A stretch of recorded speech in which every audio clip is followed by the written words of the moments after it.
Bonjour à tous. Bonsoir, je devrais dire, pour cette dernière session. Ce soir, nous allons hacker ensemble une application Apple Watch. Alors, c'est très décontracté. Moi, je suppose que vous êtes tous beginners, même sans connaissances particulières. Donc, ça va être, on va y aller easy, calmement. Je me présente. Je m'appelle Corinne Krisch. Je travaille chez Red Hat. Si vous voulez connaître, je travaille sur la plateforme mobile de Red Hat. Si vous voulez connaître plus sur la plateforme mobile, je vous invite à aller voir par vous-même sur le site openshift.feedandry.com. Ce soir, je ne vais pas vous parler de la plateforme mobile de Red Hat, mais bon, c'est mon boulot au jour le jour. Mon boulot au jour le jour, d'ailleurs, je développe des librairies, partie client SDK. Je suis plus spécialisée sur la partie iOS. Ce que j'aime bien faire aussi, c'est bloguer. Alors là, j'ai mis le lien sur mon blog. Et si ce tutoriel vous a plu, que vous voulez approfondir, j'ai fait une série de 6 tutoriaux écrits avec tout en détail. Vous pouvez revoir et le faire chez vous, si ça vous a plu. Alors aujourd'hui, de quoi on va parler? On va parler de comment développer une appli sur la montre. Quel type d'application est le mieux pour développer sur votre montre? Je vous donnerai une overview très rapide de l'architecture WatchOS. Et puis après, on va plonger dans le code. On va démarrer avec une application iOS existante. Et on va rajouter, from scratch, depuis le début, l'application pour la montre. Et là, je vous montrerai comment on fait le design de votre premier écran avec les storyboards, comment on l'associe dans le code. On fera une petite animation. Un retour aux slides, si on a le temps, mais je pense qu'on aura le temps, un retour aux slides où je vous expliquerai Watch Connectivity, qui est le framework pour communiquer entre votre appli sur la montre et votre appli sur le téléphone. Et là, pof, on reviendra au code et j'illustrerai le propos. Alors, quel type d'application pour votre montre ? Évidemment, quand on design pour un device qui a, dans le meilleur des cas, si c'est une 42 mm, 310 x 390 pixels, on réfléchit à ce qu'on va mettre sur l'écran. Il faut évidemment que l'utilisateur puisse facilement accéder aux éléments graphiques. De la même manière, mettre un menu complexe, imbriqué, avec différents levels, c'est pas forcément recommandé. D'ailleurs, une des recommandations d'Apple, c'est de dire que l'utilisateur ne doit pas interagir avec sa montre plus de 5 secondes. Donc, voilà. Et puis, toujours garder à l'esprit que quand vous déployez votre appli sur la montre, elle est aussi déployée sur votre smartphone.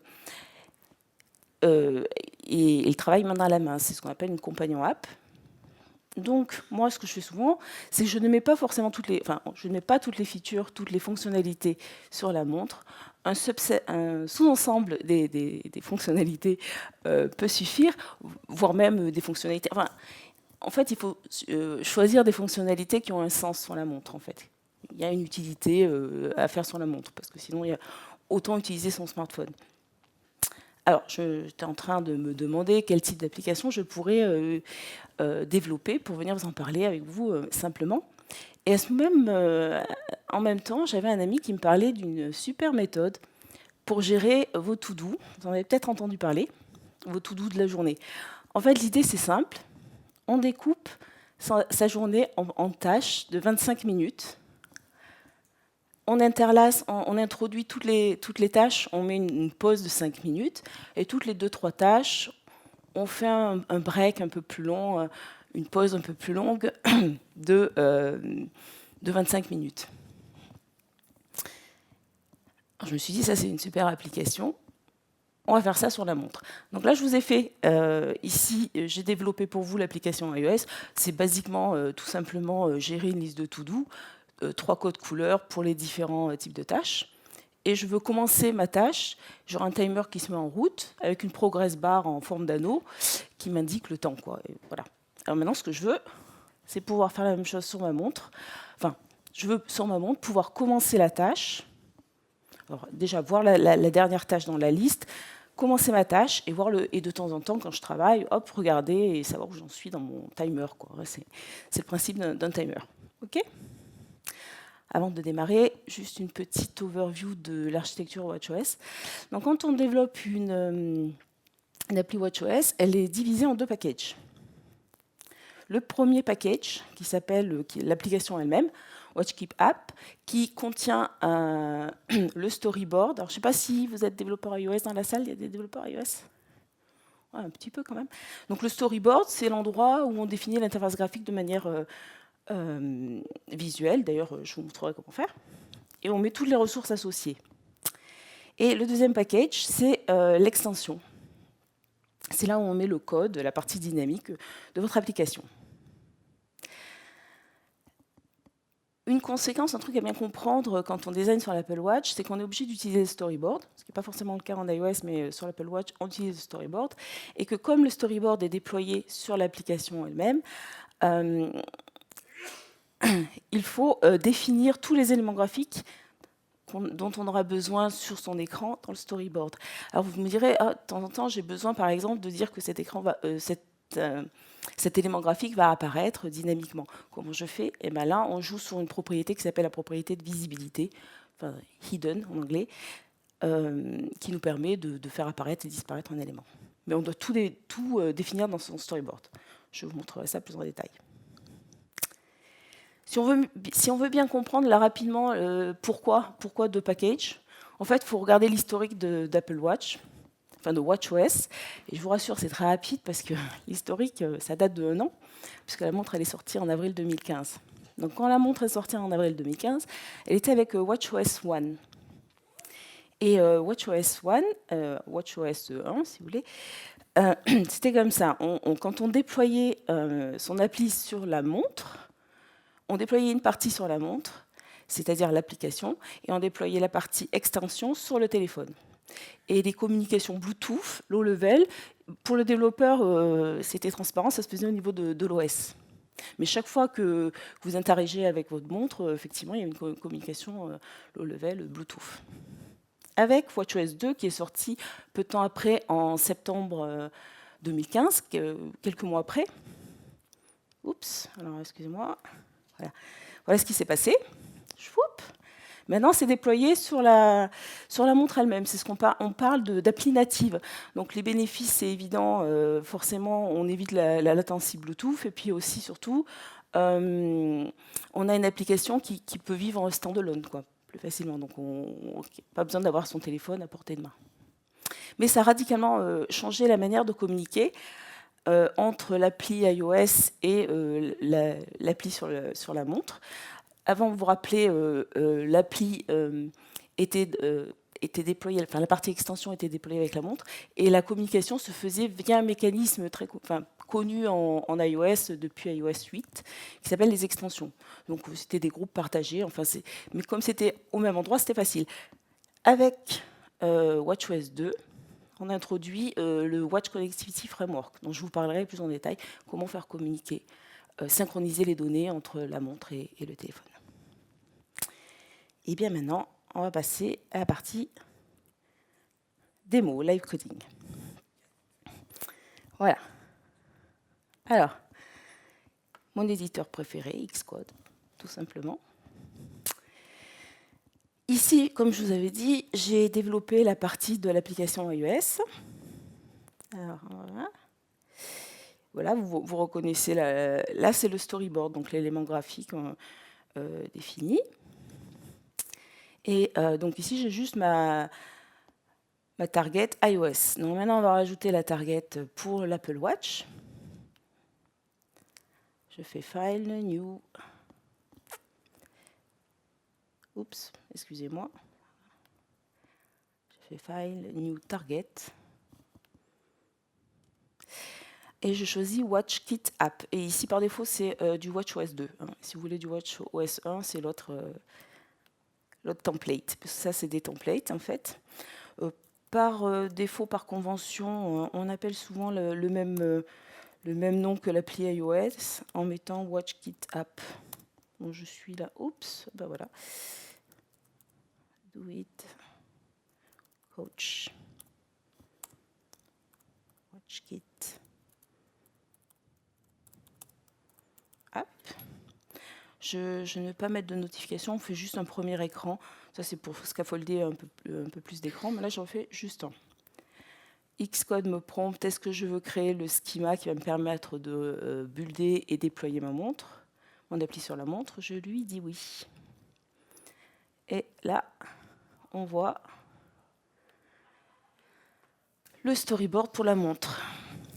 Beaucoup plus simple, voilà.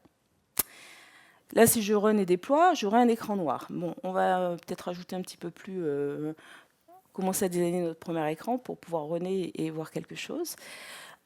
J'aurais besoin, donc là, ce que je voudrais, ça serait rajouter un bouton Start, afficher le nom de la tâche, rajouter un bouton Start et starter la tâche et voir un timer qui déroule et en même temps avoir une animation. Pour ça, j'ai besoin d'images. Alors, je les ai préparées.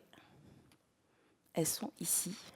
Alors, je vais copier les images qui sont packagées sous forme d'assets en iOS. Et ici, je vais aller, rappelez-vous, les images, on les met dans l'application elle-même. Et je copie les images. Voilà. Donc, si je vérifie là mes images, oups, il ne faut pas double-cliquer, il faut un simple clic. Voilà, là j'ai mon bouton Start qu'on va utiliser. Et plus tard ici, ça sera l'anneau de progression, la progress bar. Alors je retourne ici, et ici je vais rajouter un label pour afficher le nom de la tâche. Alors je drag and drop. Je voudrais le centrer, voilà, on peut centrer, après on peut jouer sur la couleur, bon là je vais mettre du bleu, etc. Maintenant on va rajouter l'anneau de progression, je vais en faire un groupe. Donc, là, je vais dire, c'est là où je vais jouer sur la taille de mon élément, je veux qu'il soit relatif au pointeur, qu'il prend tout l'espace. Je vais lui mettre une tâche, une image de fond. Donc on va prendre, ou par exemple, je ne sais pas si c'est visuel, vous voyez, un petit peu. Bon, là on voit que l'anneau est un peu distordu. Alors je vais, voilà, 90% de l'écran, ça laisse la place pour le label et on a à peu près le chose qui s'affiche correctement. Alors maintenant je vais rajouter un bouton. Voilà. Drag and drop. Je vais juste lui mettre une petite image, Start Button. Là, pareil, je veux que ce soit relatif to container. Pardon.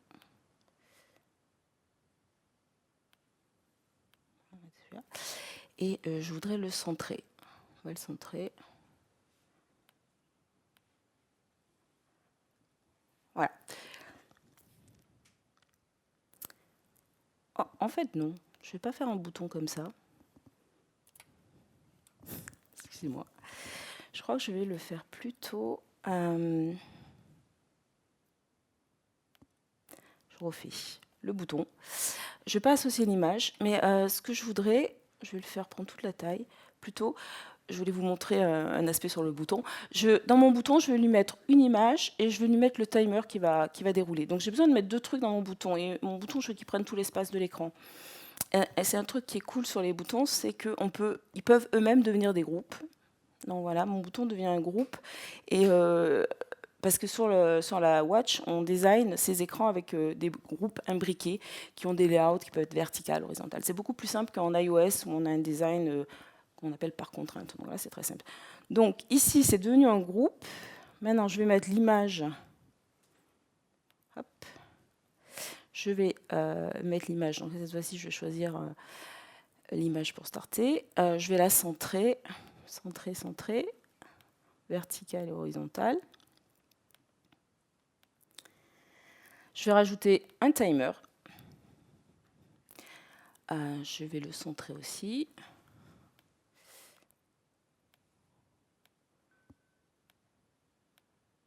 Voilà. Et là, par exemple, c'est ce que je vous ai expliqué sur le layout. Si je veux qu'il soit l'un en dessous de l'autre, je vais le mettre vertical. Hop. Sur le timer, qui est là, je n'ai pas besoin des heures, c'est en minutes. Sur ce que je vous ai expliqué tout à l'heure, j'ai tout mis mes éléments graphiques, mais le timer, enfin au début, ma tâche, je veux qu'il n'y ait que le bouton Start et que le timer, il apparaisse une fois que j'ai starté la tâche. Donc je commence, je le mets hidden, on ne voit pas pour le moment. Si je run l'appli, je verrai mon layout. Bon, c'est bien, mais maintenant on voudrait associer du code.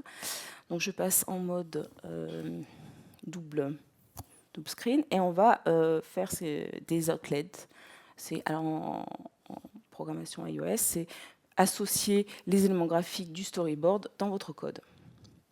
Pour ça, c'est la touche magique contrôle et pas commande. Contrôle, drag and drop. Il faut connaître, mais après on... Alors, task name label. Ouais, c'est magique, c'est la première fois qu'on découvre, c'est magique. Je connecte. Je fais le groupe. Là, c'est un peu répétitif parce qu'il faut que je fasse le groupe. Alors ça aussi, alors ça, c'est Xcode de temps en temps, il a du mal. On va le mettre comme ça. Et au mieux, les drag and dropper, pardon, alors là, je n'ai pas appuyé sur contrôle, dans l'un en dessous de l'autre.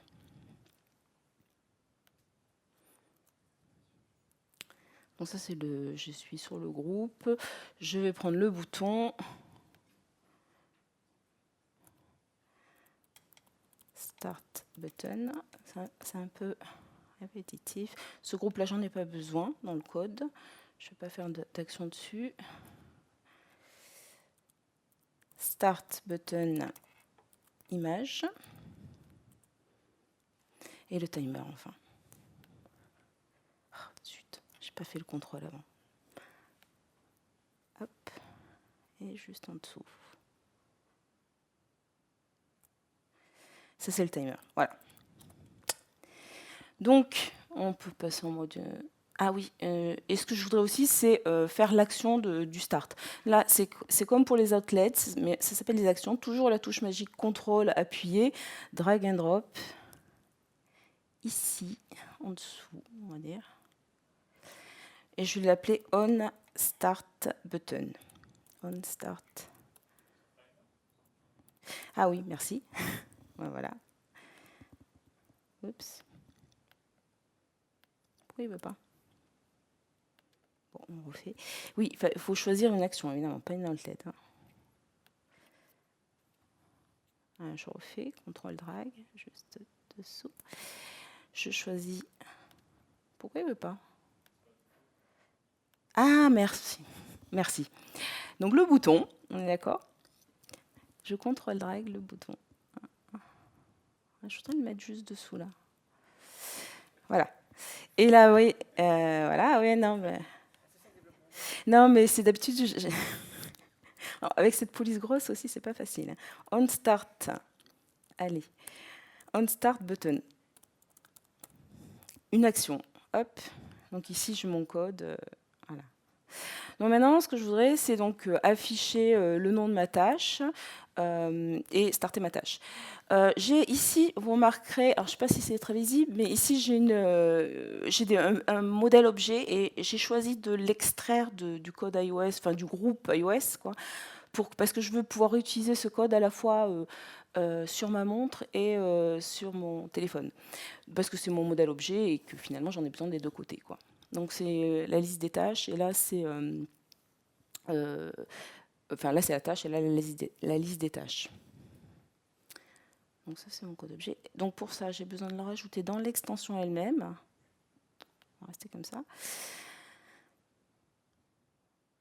J'ai besoin. Oups, pardon, je suis pas dans la bonne. Ici dans l'extension, je lui rajoute les deux tâches pour qu'il les compile. Et maintenant, une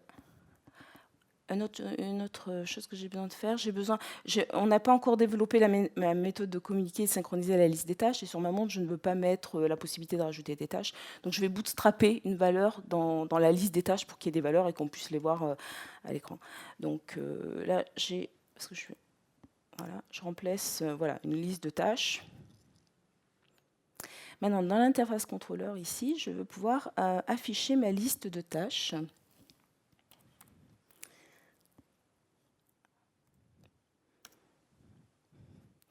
Une méthode display que je vais appeler quand la vue est initialisée.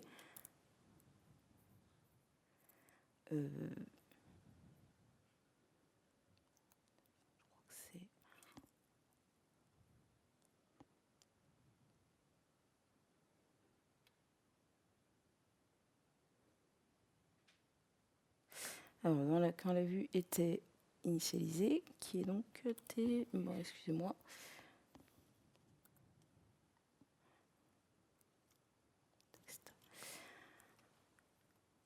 Voilà. Donc j'affiche ma vue. Je suis un peu perturbée, je ne sais pas pourquoi. Bon, enfin bref. Et maintenant, je voudrais afficher le code pour mon bouton. Quand je démarre mon bouton. Voilà. Alors, si on reva sur ici, pour afficher ma vue, c'est tout simplement, si j'ai rien dans la vue, j'affiche dans le label rien, qu'il n'y a rien à faire sur ma montre, ou sinon, j'affiche le nom de la tâche. Voilà. Et quand je starte mon timer, c'est ce que je vous ai expliqué tout à l'heure. Je vais le bouton start, je vais le mettre hidden, et par contre le timer, je vais le faire s'afficher. Donc voilà, là j'ai tout ce qu'il faut pour runner ma tâche. Donc quand je clique Run, en fait, je vais avoir les deux simulateurs qui vont démarrer, le simulateur de la montre et le simulateur de la watch. Du téléphone. Oui, de la montre et du téléphone. Merci. Ça prend un peu de temps. Et là, il y a le téléphone. Bon, après, on peut peut-être jouer sur le... Donc voilà. Là, je vois, c'est le nom de la tâche que j'ai bootstrappée, tâche 1. Ici, bon, on n'a pas géré réinitialiser l'image. Bon, voilà. Donc là, je vois que quand je start, j'ai le timer qui start. Voilà. Donc, première chose, on a réussi. C'est super. C'est tout simple.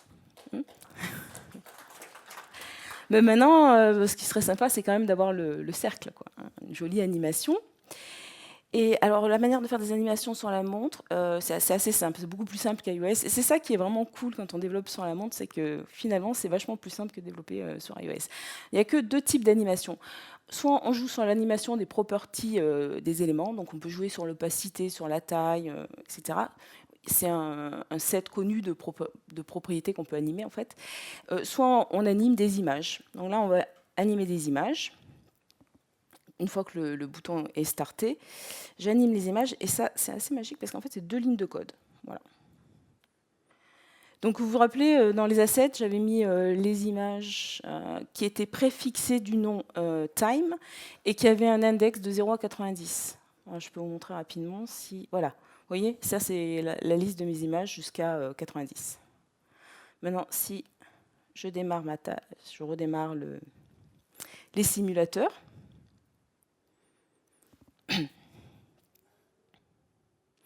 Et cette fois-ci, bon là, on n'a pas fait l'initialisation, mais cette fois-ci, quand je vais starter, voilà, j'ai l'animation qui se fait fluide. Et ça, c'est... Enfin, moi, j'aime bien ce type d'animation. C'est vraiment similaire à... Je sais pas si... j'ai oublié de poser la question, mais qui a une Apple Watch? Voilà. Donc ça vous rappelle l'animation qu'on a sur l'Activity, sur l'application Activity. Si vous voulez savoir comment j'ai généré les images, dans mon blog post, j'explique exactement. Il y a un tools online, c'est assez cool. On peut générer cet ensemble d'images, les couleurs, faire des rings imbriqués. En fait, c'est assez sympathique. Eh bien, je suis short, mais c'est pas grave. On va sur... Donc voilà. On a réussi à faire notre première appli sur la montre. C'est quand même sympathique. Moi, ça suffit à... Je trouve ça trop cool. Bon, alors après, c'est ce que je vous disais. J'ai choisi de ne pas mettre toutes les fonctionnalités. Vraiment, la fonctionnalité, finalement, elle est très simple. Hein, j'ai mis sur ma montre, je veux juste le timer qui tourne et je démarre et c'est pratique. Mais maintenant, évidemment, si je rajoute des tâches, j'ai besoin de faire une mise à jour sur ma montre. La même chose, si je commence une tâche sur ma montre, j'ai besoin de dire que j'ai commencé la tâche. Et là, on va se servir de Watch Connectivity. Watch Connectivity, c'est assez simple à utiliser. Il y a deux types de communication, le transfert en mode background et le transfert interactif. En mode background, évidemment, comme son nom l'indique, c'est en tâche de fond. C'est transmis quand l'OS est prêt, c'est pas déterministe. Bon, en général, si les deux applis sont actifs, c'est transmis pratiquement instantanément. Le contenu est QA. Et il y a deux nuances. En fait, on peut soit utiliser l'application context ou le user information. L'application context, l'avantage, c'est que, par exemple, si le destinataire n'est pas reachable, c'est QA, mais quand il deviendra disponible, on n'enverra que la dernière mise à jour, et pas toutes les étapes intermédiaires, alors que le user information, on envoie tous les messages. Le message interactif...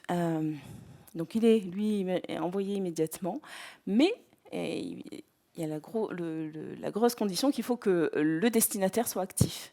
Alors que le destinataire soit actif, ça ne veut pas dire la même chose si le destinataire est la montre ou le téléphone. Si le destinataire est la montre, ça veut dire que l'appli doit être installée, évidemment, sur la montre, c'est pas forcément, mais que l'appli doit aussi être démarrée et active. Donc voilà, il faut que l'appli soit là et active. Alors que sur le téléphone, ça veut juste dire l'appli est installée évidemment, mais elle peut n'être pas démarrée du tout.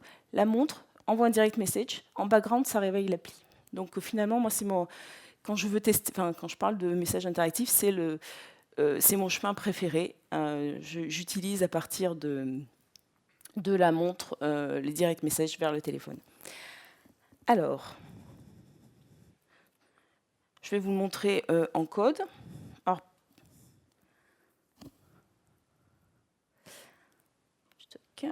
je crois que pour aller plus vite, je vais vous montrer la version déjà écrite, puisqu'on n'a pas beaucoup de temps et elle est là. Donc on va voir l'étape... Ah, zut, j'ai dû le mettre là. C'est celle-là, la version déjà écrite.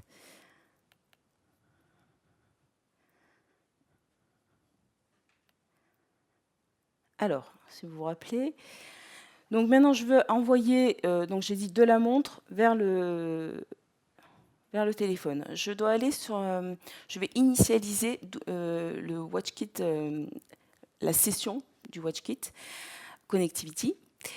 J'utilise Extension Delegate, qui est la classe qui gère le cycle de vie de l'application. J'aime bien, je trouve que c'est une bonne pratique d'initialiser la session à cet endroit-là. Pour initialiser la session, le code est ici.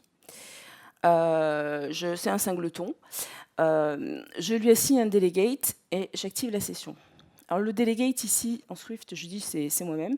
C'est-à-dire que cette classe ici, extension delegate, un petit peu plus bas, je lui fais implémenter le protocole session delegate. C'est un protocole où les méthodes sont optionnelles. Et dans ce cas-là, j'implémente rien parce que je n'ai pas besoin d'implémenter le did receive, puisque dans ce cas-là, je suis le sender et pas le receveur, ici. Pour envoyer le message, je vais dans mon interface contrôleur, là où on était tout à l'heure, vous vous rappelez, avec le Start button. Et je vais, quand j'ai commencé ma tâche, je vais faire un send to phone, alors la méthode que j'ai écrite un peu plus bas, ici. Et basiquement, c'est ici, j'envoie un send message avec un dictionnaire de données. C'est ici le dictionnaire de données. Les messages transitent par dictionnaire. Évidemment, il faut garder le payload le plus minimal possible hein, pour optimiser. Donc voilà, je fais un send message. Et je fais la même chose, je crois, quand la tâche finie. J'envoie aussi un message pour dire la tâche finie. Et dans le payload que j'ai mis, là, dans tâche, j'envoie soit la start date ou la end date, et ça veut dire que mon appli est soit démarrée, soit finie. Maintenant, sur le téléphone, qui lui reçoit donc le message, tout comme j'avais Extension Delegate dans les applis iOS, on a App Delegate qui gère le cycle de vie de l'application iOS. C'est aussi là que je vais initialiser ma session. Et là, c'est là où vous avez cette impression, on l'a déjà vu, c'est exactement la même chose. On fait la même bout de code. On initialise la session.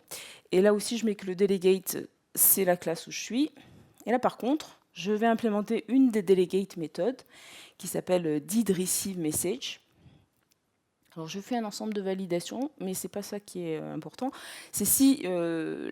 donc, oui, ici, je récupère l'objet dictionary message qui est passé ici. Et dans cet objet, je regarde s'il y a une end date, une date de fin, et je sais que là, je suis dans le cas où la tâche est finie. Et j'envoie et je demande à la UI de se rafraîchir sur mon téléphone. Pareil, si je commence la tâche, je demande à la UI de se rafraîchir. Alors là, on va faire le test. Là, je vais avoir besoin des deux simulateurs, puisque je vais peut-être le mettre en plus petit, parce que là, on ne voit pas...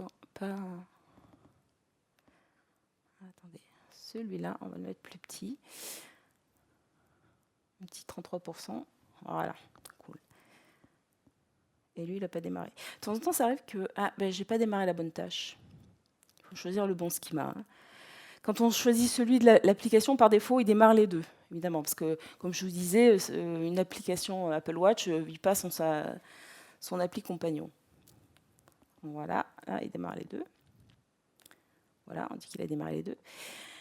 Je commence ma tâche, j'envoie un message, et là, hop, j'ai dit à la UI de se rafraîchir. Même chose, la tâche se finit, je pouf. Et la UI s'est rafraîchie ici, elle est marquée comme finie. Voilà, donc là, en fait, c'est très simple. Vous avez vu, c'est le même type de code côté montre et côté iOS. Pour les autres, juste pour finir, je reviens au slide. Ce qu'on a vu. Voilà. Si vous voulez expérimenter l'application context, c'est vraiment similaire, hein, même principe, on initialise la session, on envoie un message, c'est avec l'application context. J'ai écrit, alors là c'est la liste de mes tutoriaux, et donc là on n'a pas vu le tutoriel 6, mais vous pouvez aller voir, et donc vous aurez comme ça la mise à jour et l'appli complète qui se rafraîchit dans les deux sens. Donc voilà, j'ai fini, et bon, je suis un petit peu overtime, mais bon, si vous avez des questions, n'hésitez pas, et puis en plus je suis là le reste, tout demain aussi pour d'autres questions. Mais si on a le temps, on peut prendre des questions. S'il y a des questions. Bon, de toute façon, je suis disponible. Si vous avez déjà développé des applis, vous avez des idées, etc., moi, je suis toujours prête. J'adore en entendre parler. N'hésitez pas à venir me voir. Voilà.